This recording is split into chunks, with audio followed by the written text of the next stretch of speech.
জানে, পশু প্রাণী তো বুঝে না। তো তোমার আব্বা দিল না, আজও দেয়নি, ভালো মজা গরম তার চেয়ে খারাপ, মানে পশু প্রাণীর চেয়ে খারাপ। যৌতুক নিতে হবে না, তুমি নিয়েছো বিবাহে। বিবাহ শুরু থেকে নিয়ে শেষ পর্যন্ত মেয়ের পিতার 10টা টাকা খরচ হবে, এটা হাদিস কোরআনে বোঝা যায় না। বিবাহ শুরু থেকে নিয়ে শেষ পর্যন্ত মেয়ের পিতার 10টা টাকা খরচ হবে, এটা বোঝা যায় না। সব খরচ ছেলের পিতা। আল্লাহ তাআলা বলছেন ফানকিহুন্না বিইজনি আহলিহিন্না ওয়া আতুহুন্না উজুরাহুন্না, তোমরা মেয়ের অভিভাবককে বলে বিবাহ করো আর তাদের মোহর বুঝিয়ে দাও। তো টাকার বিষয়টা আসলে মোহর বুঝিয়ে দিতে হবে, আল্লাহর আদেশ। আর রাসূল সাল্লাল্লাহু আলাইহি সাল্লাম বললেন ইয়া মাশা শাবাব মান ইসতাতা মিনকুম বা'আ ফালিয়াতাজাওয়াজ, হে যুবক মানুষ যারা তোমরা বিবাহ করতে চাও, যদি তোমাদের শক্তি সামর্থ্য থাকে, মানে স্ত্রী লালন পালনের ক্ষমতা থাকে, শারীরিক ক্ষমতা থাকে, বউ নিয়ে এসে বাড়িতে রাখতে হবে, বৈঠকখানা করতে হবে, এইসব যদি ব্যবস্থা থাকে, ফালিয়াতাজাওয়াজ, সেজন্য বিবাহ করে। আল্লাহ নবী বলছেন যে টাকা পয়সার ব্যাপার ছেলের পিতার, তুমি যদি না পারো, সে যদি না পারে, এগুলো ব্যবস্থা যদি না থাকে, তাহলে সে রোজা থাকবে। রোজাই হচ্ছে তার যৌবনকে দমন করার মাধ্যম। টাকা থাকলে বিবাহ করত, টাকা নেই, তো এখন যুবক মানুষ তার যৌবনকে প্রবৃত্তিকে কিভাবে ঠেকাবে? তখন আল্লাহ রাসূল সাল্লাল্লাহু আলাইহি ওয়াসাল্লাম বলেন রোজা সিয়াম থেকে ঠেকাও।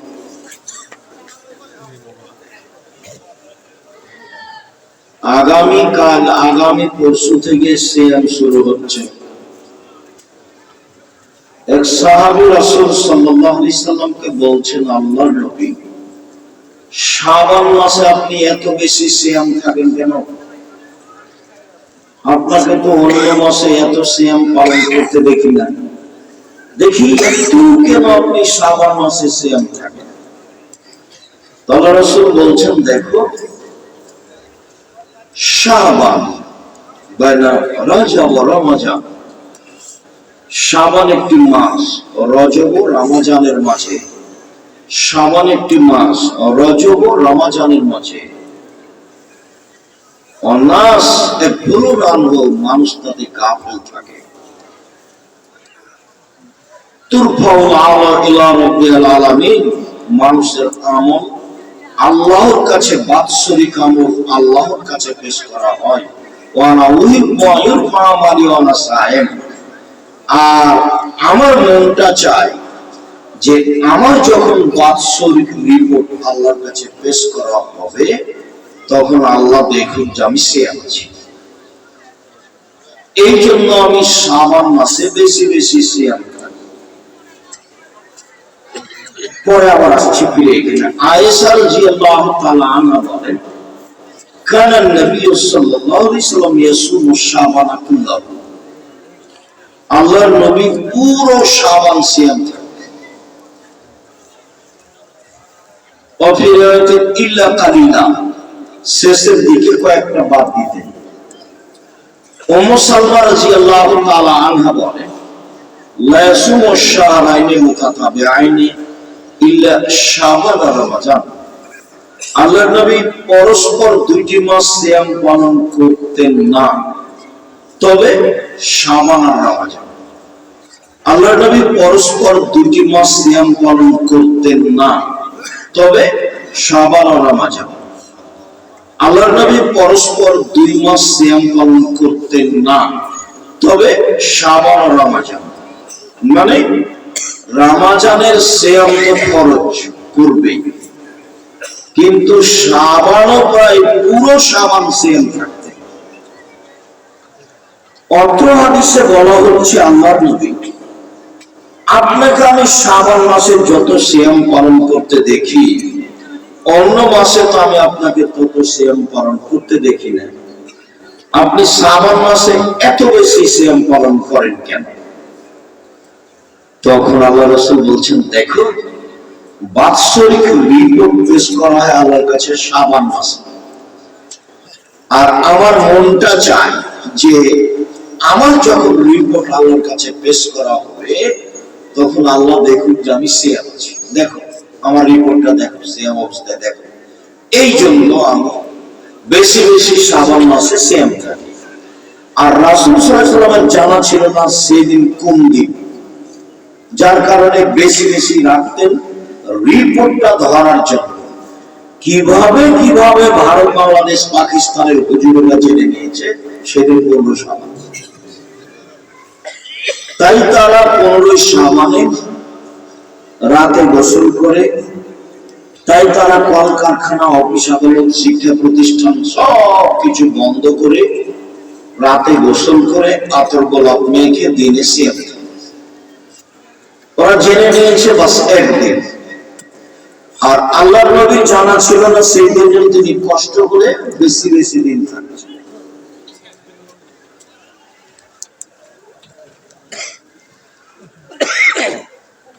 সম্মানিত দিনী ভাই বোন, ইবাদতের জগতে সবচেয়ে দামি গুরুত্বপূর্ণ ইবাদত সিয়াম।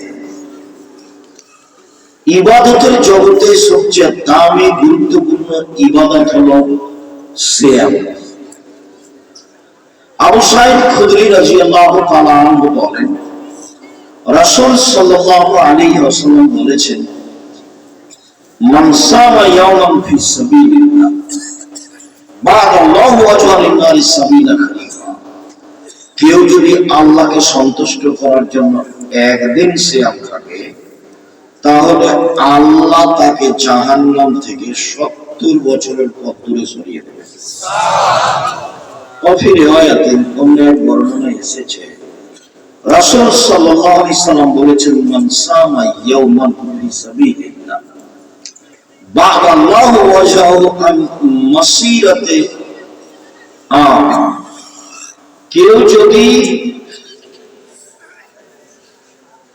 একদিন আল্লাহকে সন্তুষ্ট করার জন্য সিয়াম থাকে, তাহলে আল্লাহ তাকে জাহান্নাম থেকে 100 বছরের পথ দূরে সরিয়ে দেবে। অনেক বর্ণনায় এসেছে, মান সামা ইয়াওমান ফি সাবিলিল্লাহ জাআলাল্লাহু বাইনাহু ওয়া বাইনান নারি খান্দাক কামা বাইনাস সামাই ওয়াল আরদ। কেউ যদি আল্লাহকে সন্তুষ্ট করার জন্য একদিন সিয়াম থাকে, তাহলে ব্যক্তির মাঝে আর জাহান্নামের মাঝে একটা গর্ত তৈরি করা হবে, যে গর্তের ব্যবধান হলো আকাশ জমিনের ব্যবধান, মানে 500 বছরের পথ। তিনটা হাদিসের সমন্বয়ে বলি, একদিন সিয়াম থাকলে জাহান্নাম সরে যাবে আপনার থেকে 70 বছরের পথ দূর। একদিন সিয়াম থাকলে আপনি সরে যাবেন জাহান্নাম থেকে 100 বছরের পথ। 3, একদিন সিয়াম থাকলে আল্লাহ আপনাকে জাহান্নাম থেকে সরিয়ে দিবে 500 বছরের পথ। সব মিলে ফলাফল কি? সব মিলে যে সিয়াম থাকবে সে জান্নাত পাবে। সিয়ামের বিনিময় জান্নাত। যদিও ইবাদতের জগতে সবচেয়ে শক্তিশালী, ক্ষমতাধর, পাওয়ারফুল ভিন্ন ধরনের ইবাদত হলো দান। দানই একটা থেকে আরেকটা ঘটাতে পারে যা অন্যান্য ইবাদত পারে না। সালাত আদায় করে জান্নাত পাওয়া যায়, জান্নাত কিনা যায়। সিয়াম পালন করে জান্নাত পাওয়া যায়, জান্নাত কিনা যায়। হজ করে জান্নাত পাওয়া যায়, জান্নাত কিনা যায়। দান এমন একটা ইবাদত যা দিয়ে জান্নাত কিনা যায়। আল্লাহ বলছেন, পৃথিবীর মানুষ, আমি তোমাদের কাছে জান্নাত টাকা ও জানের বিনিময়ে, মাল ও জানের বিনিময়ে বিক্রি করে দিলাম। তোমরা টাকা দিয়ে জান্নাত কিনে নাও। আর দান এমন একটা ইবাদত যা দিয়ে বালা মুসিবত বিপদ আপদ দূর হয়ে যায়।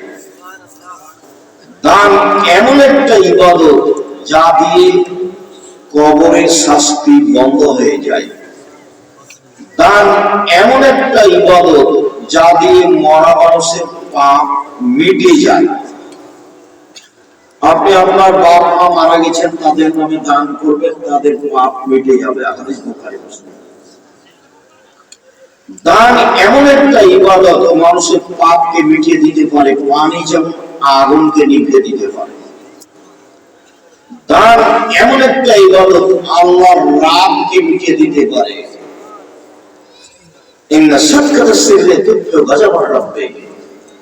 নিশ্চয় গোপন দান আল্লাহর রাগকে মিটিয়ে দেয়। দান এমন একটা ইবাদত যা বিচার মাঠে দলিল হিসেবে আসবে।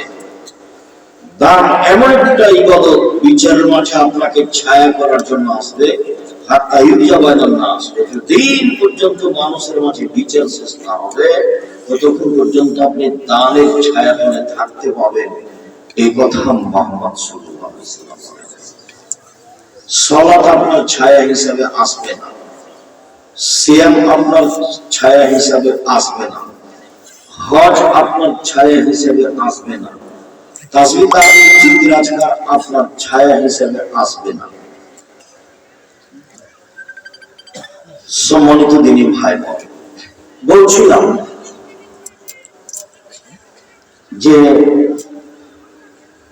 মানুষ এমন পশু প্রাণী হয়ে গেল, গরু ছাগল হয়ে গেল, নিম্ন শ্রেণীর মানুষ হয়ে গেল, দল সংগঠন নিয়ে এমন ভাবে ব্যস্ত হয়ে গেল, একজন আর একজনকে মানুষই মনে করে না। চাঁদাবাজি, রাহাজানি, অন্যায়, অবিচার, লুটতরাজ, মারামারি, জুলুম, নির্যাতন, জেলা হাজত, হাঙ্গামা দিয়ে সমাজ একবারে পরিপূর্ণ করে ফেলছে। এই যে বহু ছেলেগুলো এখানে বসে আছে, ও যে ঘুরে বেড়াচ্ছে দোকানে দোকানে পশু প্রাণীর মতো কষ্ট নেয় না। এই ছেলে, তুমি ওখানে দোকানের সামনে দাঁড়িয়ে আছো, জবাব আমি দেব, তোমার বাপ দিবে। তোমার বাপ তোমাকে জন্ম দিয়েছে, আমি জবাব দিব কেন? তুমি পশু প্রাণীর মতো কিনা সেটা তোমার বাপ বিচারের মাঠে। তোমার বাপ মনে করেছে জন্ম দিতে পারলে বাপ হওয়া যায়। এই কথা মুহাম্মদ সাল্লাল্লাহু আলাইহি ওয়াসাল্লাম বলেননি, জন্ম দিতে পারলে বাপ হওয়া যায় না। যে বাপ ছেলেকে মানুষের মতো মানুষ করতে পারে, নিজের পয়সা খরচ করে, সে হলো প্রকৃত বাপ। প্রয়োজনে আদর করে, প্রয়োজনে পিটিয়ে, 10টা হাদিস আছে, খালি পিটিয়ে ঠিক করতে হবে তার। এমনকি মেয়ে, বুখারী মুসলিমের হাদিস, মেয়ে বুড়ো হয়ে গেছে, যুবতী হয়েছে, ছেলে মেয়ের মা হয়ে গেছে, 10 ছেলের মা হয়ে গেছে, তো ও বাপ তাকে পিটিয়ে ঠিক করবে, পিটিয়ে। বুখারী মুসলিমের হাদিস। তার নাম বাপ। কি দিয়ে বুঝায় আপনাকে? আমি শুরু থেকে শেষ পর্যন্ত হেঁটে আসলাম, সবাই দোকানের সামনে দাঁড়িয়ে আছে, জবাব আমি দিব? প্রোগ্রাম না এটা, মেলা। কি বুঝাতে চাচ্ছেন আপনি আমাকে? সম্মানিত দিনী ভাই বোন, দেখেন এক মিনিট, পিটিয়ে পূর্ণ যুবতী, আমি বিবাহ হয়ে গেছি, বাপে পিটিয়ে দিচ্ছে। দেখেন আয়েশা রাদিয়াল্লাহু তাআলা আনহা বলেন, আমরা এক সফরে ছিলাম, যুদ্ধে, বাড়ি ফিরে আসছি, হঠাৎ করে আমার গলার হারটা হারিয়ে গেল, খুঁজে পাই না। সালাতের সময় হয়ে গেছে, পানি নেই, ওযু করতে পারি না, সালাত আদায় করতে পারি না। জনগণ এমন বিপদে পড়লো, জনগণ আমার আব্বাকে গিয়ে বলল, আপনি কি জানেন আপনার মেয়ে কি করেছে? কি করেছে? আপনার মেয়ে গলার হার হারিয়েছে, খুঁজে তো পাওয়া যাচ্ছে না, আমরা তো এখান থেকে যেতে পারছি না, আমরা তো আটকা পড়ে গেলাম। এখানে পানি নেই, গোসল করতে পারি না, যেতেও পারি না, কি করা যায়? এই কথা শুনে আবু বকর সিদ্দিক রাদিয়াল্লাহু তাআলা আসছেন মেয়ের কাছে। যখন তিনি মেয়ের কাছে আসলেন, আয়েশা রাদিয়াল্লাহু তাআলা আনহা বলেন, তখন আমার স্বামী আমার পুরু রানের উপরে মাথা দিয়ে ঘুমিয়েছিলেন। তিনি খুব জোরে আমাকে মারলেন এই কোমরের উপরে, এত জোরে মারলেন তাতে আমি আঁচ করলাম। আমার স্বামী আমার পুরু রানের উপরে শুয়ে ঘুমিয়ে না থাকলে মাথা দিয়ে আমি মায়ের কারণে দূরে সরে যেতাম। আমি নিজেকে খুব সামলানোর চেষ্টা করলাম। কথাটি বোঝানোর আগে আবার বলি একটা কথা, এটা আরব দেশ। আমাদের দেশে যদি শ্বশুর মেয়ে জামাইয়ের ঘরে গিয়ে দেখে যে মেয়ের পুরো রানের উপরে মাথা দিয়ে জামাই ঘুমিয়ে আছে, তারা কিন্তু শ্বশুরের দিকে যাবে না, এভাবে ঘুরবে।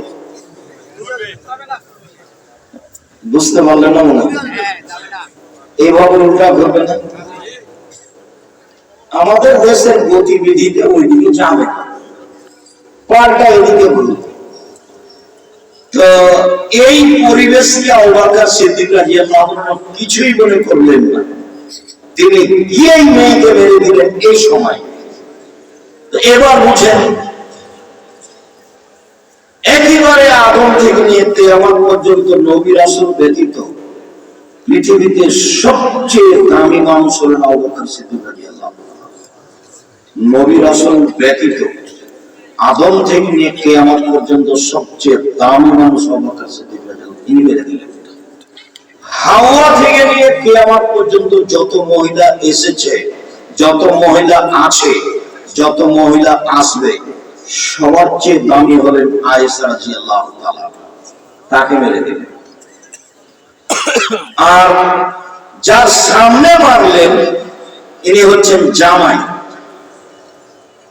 আদম থেকে নিয়ে কিয়ামত পর্যন্ত নবী রাসূল জনগণ নির্বিশেষে সবার চেয়ে দাম।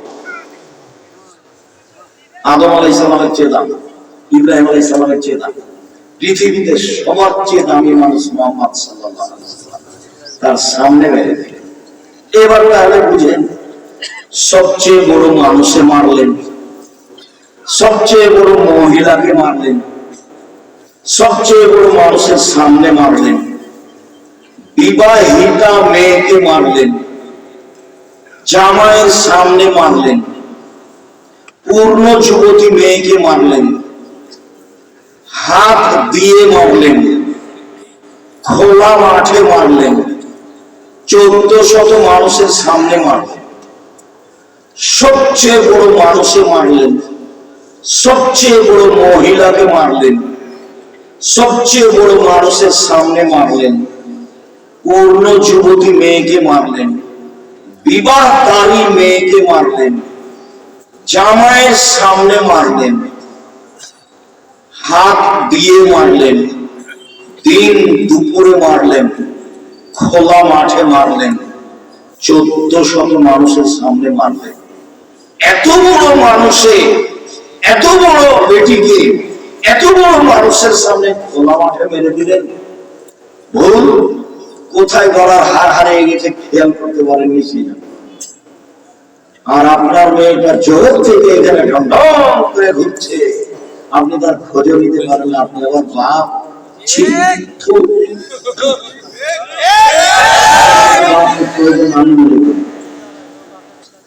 519 জন ইয়াতীম অসহায় আছে জামিয়া সালাফিয়া, দেশের সবচেয়ে বড় প্রতিষ্ঠান। আলহামদুলিল্লাহ, সবচেয়ে বড় 519 জন খালি ইয়াতীম অসহায় আছে। আপনি মারা গেলে কালকে আবার যদি 500 মেয়ে যায় ওখানে ছেড়ে যায়, সমস্যা নাই, চলবে ইনশাআল্লাহ। আপনার মতো বাপ আমি বেঁচে থাকা চাই। বাপ এই যে দেখেন কেমন, এই যে বুখারী মুসলিমের হাদিস যেটা দেখালাম আপনাকে, বুঝতে পারলেন না? মনে হয় এরই নাম বাপ। জবাব আমি দিব। আমি তো কষ্ট করে এখানে এসেছি, আর আপনি দোকানপাটে এইভাবে আড্ডা পিটছেন, আপনার ছেলে আড্ডা পিটছে, আর নির্বাচনের নাম দিয়ে একটা সিগারেটের তালে কি যে করছে আল্লাহ, কার বদনাম, কার কিবা, কাকে মারে, কাকে ধরে, কি করে না করে, কোন হিসাব। মানুষ আর মানুষের। তবে যারা নির্বাচন পদ্ধতি করেছে তারা এগুলো জানে না। অবাক হয়ে গেলাম আমি 22শে ডিসেম্বর থেকে নিয়ে 11ই জানুয়ারি পর্যন্ত লন্ডনে থাকলাম। আমি মেন লন্ডন থেকে সারা দেশে বহু জায়গায় গেলাম। ট্রেনে গেছি, বিমানে গেছি, বাসে গেছি, প্রাইভেট কারে গেছি। সাথে সাথে সিঙ্গাপুর থেকে লন্ডন পৌঁছতে সিঙ্গাপুর এয়ারলাইন্সে 14 ঘন্টা লাগে, 14 ঘন্টা। আবার আসতে 14 ঘন্টা লাগলো। আমি 14 ঘন্টা থাকলাম বিমানে। সব প্যাসেঞ্জার ইহুদি খ্রিস্টান। আমি কোন জায়গাতে দেখলাম না যে তারা গান বাজনা নিয়ে ব্যস্ত আছে। কারো হাতে আমি গান বাজনা দেখলাম। তারা বই করছে, আমার মোবাইলে কোনো পড়াশোনা করছে, আমার কোনো কিছু করছে। তুই এক জায়গাতে মনে হচ্ছে যে নাটক হতে পারে। আমি পুরো বিমানটা 2-3 বার হেঁটে দেখেছি। এদের অবস্থা এই দীর্ঘ লম্বা সময়ে কোন জায়গাতে 2 জন লোক বসে গল্প করছে, এইটা আমার চোখে পড়েনি।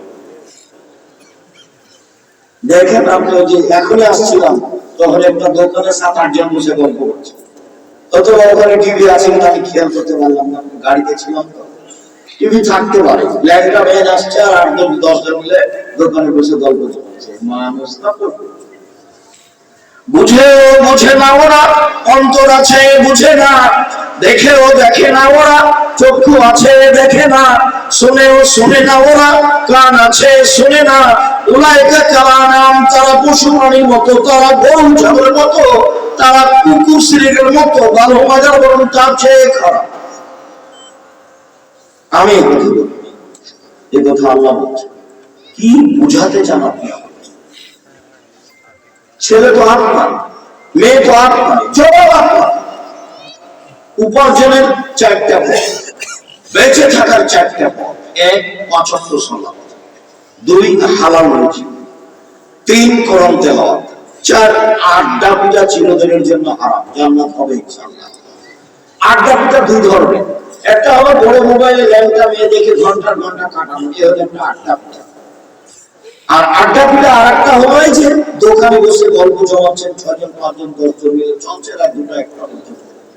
পশু প্রাণীর মতো, গরু ছাগলের মতো, ইতর শ্রেণীর মানুষের মতো। এ হলো আরেকটা আড্ডা পিটা। আড্ডা পিটা চিরদিনের জন্য হারাম। এসব সালাতের পরে খেলে কেউ জেগে থাকতে হবে না, গাড়িতে খাপ জারি থাকবে, 44 দ্বারা জারি থাকবে প্রেসিডেন্ট আইয়ুবের মাশাআল্লাহ, কেউ বাইরে যেতে হবে না। এর নাম বাপ। ওদেরকে চিনি, পিঠের চাঁদা তুলে দেবে, তার নাম বাপ। ও বাপ বুঝতে পারেনি কাকে বাপ বলে। ওর বাপ বিবাহ দিয়েছে, বউ বাড়িতে এসেছে, বউয়ের কাছে গেছে, তার ছেলে মেয়েকে বাপ। ও বুঝতে পারেনি বাপ কাকে বলে, মাও বুঝেনি। ওর বাপ বিবাহ দিয়েছে, স্বামীর কাছে এসেছে, সন্তান এসেছে, তাই বলে আমি মা। মা তো তাকে বলে না। দেখেন প্রায় সব মোবাইলে আছে, বহু জায়গাতে আমি বলেছি যে মা কাকে বলে। জাবের রাদিয়াল্লাহু তাআলা আনহু বলেন যে রাসূলের সাথে আমরা যুদ্ধ করে আসছিলাম, এখন রাতে আমরা মদিনায় ঢুকবো। আল্লাহ রাসূল বলছেন, এই থামো থামো, সবাই এখানে থাকো, সবাই এখানে থাকো, সকালে ঢুকবো। তো আমি জাবের বলছি, আল্লাহ নবী আমি নতুন বিবাহ করেছি, আমাকে বাড়ি যেতে দেন। তখন আল্লাহ রাসূল সাল্লাল্লাহু আলাইহি ওয়াসাল্লাম বলছেন, তুমি নতুন বিবাহ করেছো? তো কুমারী মেয়ে বিবাহ করেছো, তালাক প্রাপ্ত মেয়ে বিবাহ করেছো? তখন আমি বললাম, আল্লাহ রাসূল আমি তালাক প্রাপ্ত বেশি বয়সের মেয়ে বিবাহ করেছি। তো রাসূল সাল্লাল্লাহু আলাইহি ওয়াসাল্লাম বলেন, কেন তুমি কুমারী মেয়ে কেন বিবাহ করলে না? তুমি তার সাথে খেলতে, তোমার সাথে খেলতো। আল্লাহ রাসূল এই পর্যন্ত বললেন। তখন জাবের রাদিয়াল্লাহু আনহু বলছেন, আল্লাহ নবী শুনেন, আমার আব্বা উহুদের যুদ্ধে শহীদ হয়েছে 9 জন মেয়ে রেখে। আমার 9 জন বোন আছে। আমার আব্বা উহুদের যুদ্ধে শহীদ হয়েছে 9 জন মেয়ে রেখে। আমার 9 জন বোন আছে। ফাআকরাহু আন তাযাওয়াজা ইসলাম। আমার বোনদের মতো কম বয়সের মেয়েকে আমি বিবাহ করা পছন্দ করিনি, চারটা কারণে। আল্লাহর নবী শোনেন, আমার বোনদের মতো কম বয়সের মেয়েকে বিবাহ করা পছন্দ করিনি, চারটা কারণে। এক, আমি তালাক প্রাপ্ত বেশি বয়সের মেয়ে বিবাহ করেছি যাতে করে আমার স্ত্রী আমার মেয়েদের বোনদেরকে বিদ্যে শিখাতে পারে। দুই, পরে তোয়াক্তে পারবো না, আমি বেশি বয়সে তালাক প্রাপ্ত মেয়েকে বিবাহ করেছি যাতে করে আমার স্ত্রী আমার বোনদেরকে শিষ্টাচার শেখাতে পারে। তিন, আমি বেশি বয়সে তালাক প্রাপ্ত মেয়েকে বিবাহ করেছি যাতে করে আমার স্ত্রী আমার বোনদেরকে মাথার চুল চিরুনি করে সাজগোজ করে পরিপাটি করে রাখতে পারে। চার, আমি বেশি বয়সে তালাক প্রাপ্ত মেয়েকে বিবাহ করেছি যাতে করে আমার স্ত্রী আমার বোনদের উপরে পাহারা দিতে পারে। মা মানে পাহারা দেয়। এখন যে ওখানে জিনিস কিনছো কি হিন্দুর মেয়ে নাকি? এটা কে? ভ্যারাইটি ব্যাগ হাতে ধরে যে চলে যায় বাজারে, ও কে? ওই ইহুদির মেয়ে না খ্রিস্টানের? ওটার জবাব কে দিবে? এই যে দেখেন মা কাকে বলে, আপনার স্ত্রীর মা আছে, এই জন্য নির্ভয় হয়ে আমি আপনার মেয়েকে বলেছি তোমার মাকে খালা বলে ডাকবা, ওটা তোমার মা না। মা মানে চারটে জিনিস, এই ছেলে মনে রাখতে পারবো না। এক, মা মানে বাচ্চাদের বিদ্যা শিখাবে। দুই, মা মানে বাচ্চাদের শিষ্টাচার শিখাবে। তুমি বলো তো একটা ছেলে, তুমি তো ক্লাস 10-এ পড়ো, তোমাকে বলি আমি, তুমি বলো যে আমরা এখানে বক্তব্য দিচ্ছি, ওখানেও দোকানে আড্ডা পিটছি, এটা কোন শিষ্টাচার? বলো এটা কোন শিষ্টাচার? এসার সরাতের পরে মুরব্বীরা মাথায় টুপি দিয়ে দোকানে বসে এরা বদনাম করছে, বলো তো এটা কোন শিষ্টাচার? দলের নাম দিয়ে তোমরা মিছিল করছো, বলছো অমুকের চরিত্র ফুলের মতো পবিত্র, আর তুমি একজনকে একবার জান্নাতে ঢুকিয়ে দিচ্ছ, বলে এটা কোন শিষ্টাচার? বিগত বছর চাঁপাইনবাবগঞ্জ কামসাটে একদিন প্রোগ্রামে গেছি, তা আমাকে বলছেন যে আপনি আমাদের নেত্রীর জন্য দোয়া করবেন। তা আমি অবাক হয়ে গেলাম। আমি বললাম দুঃখিত, আপনার কথায় আমি অবাক হয়ে গেলাম। আমি জাতির কাছে কোনোদিন বিক্রি হই, আপনার কাছে বিক্রি হতে হবে এরকম হিসাব আমার মাথাতে নেই। আমি মুসলিম পুরুষ নারীর জন্য দোয়া করি, আপনি যেভাবে বলেছেন সেভাবে আমার দেহে স্বাস্থ্য আগামী সম্ভব।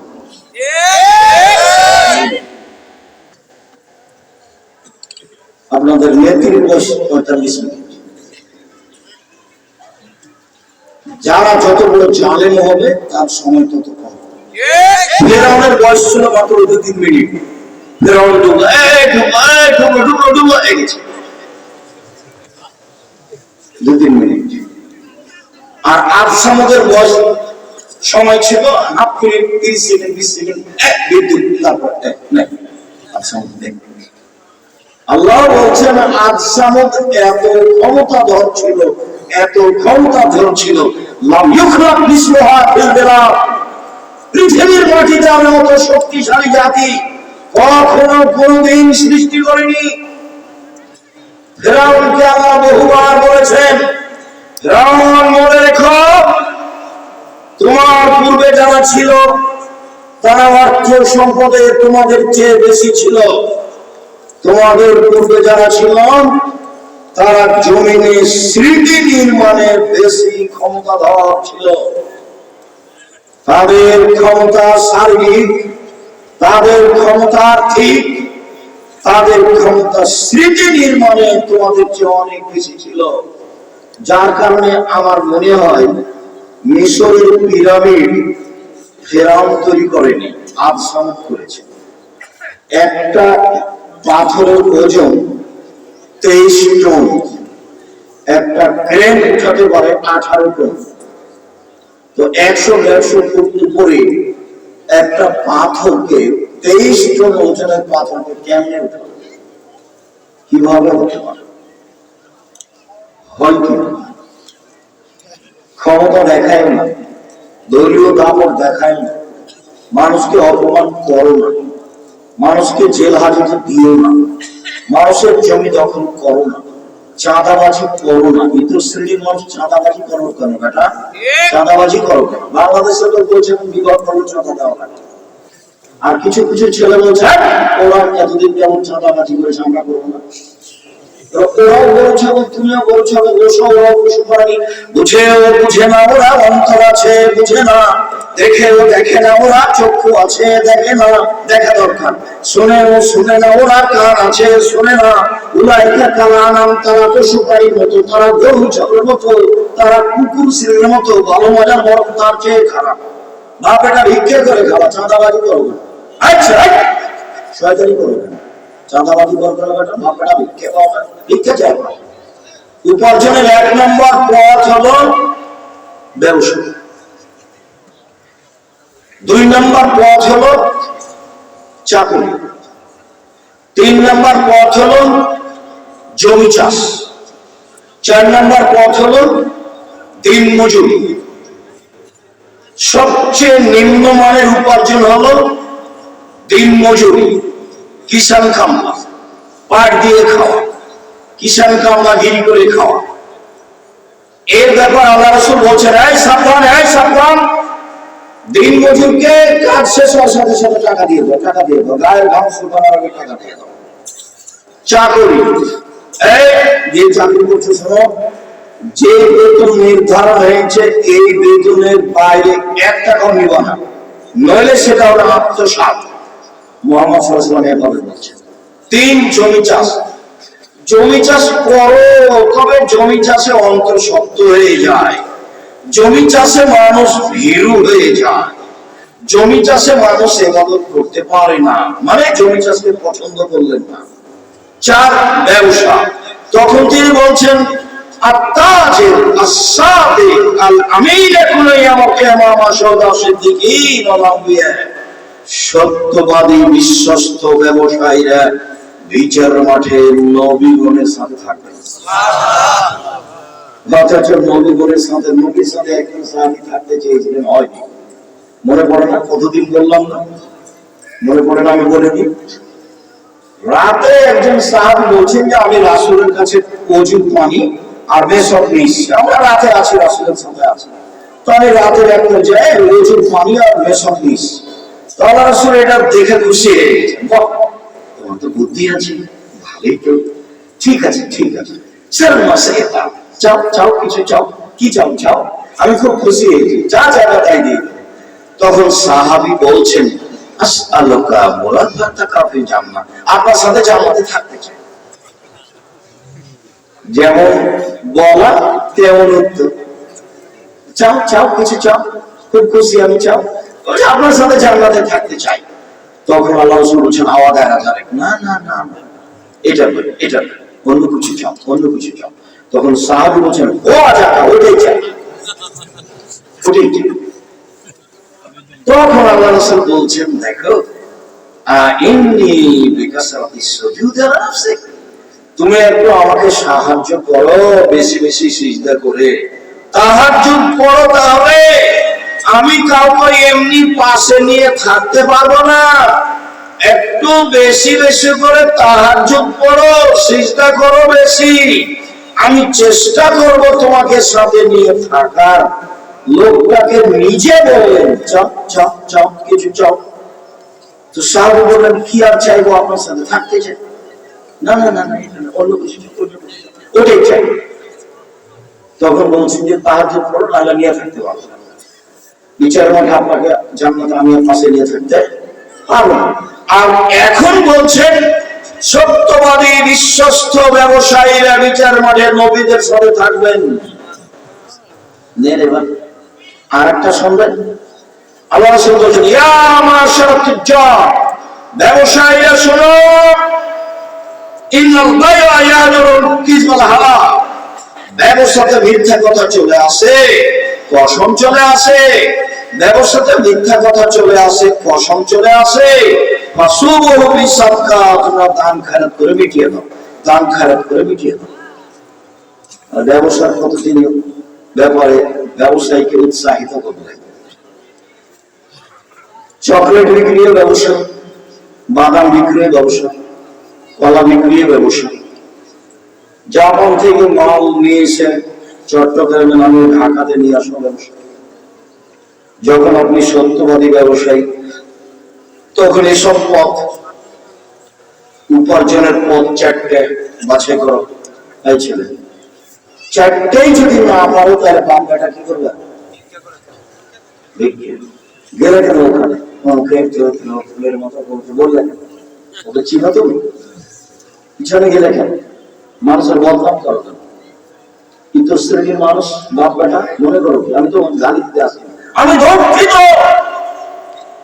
তুমি জাতির কাছে চাইলে গেল, তোমরা বাপ বেটা জাতির জন্য বোঝা, তোমরা জাতির জন্য ঘৃণিত মানুষ। তুমি লুপ্তরাজ, তুমি দাগাবাজ, তুমি ধোঁকাবাজ, তুমি জুয়াচোর, তুমি চোখ করে চোখে আদায় করো চাঁদাবাজ।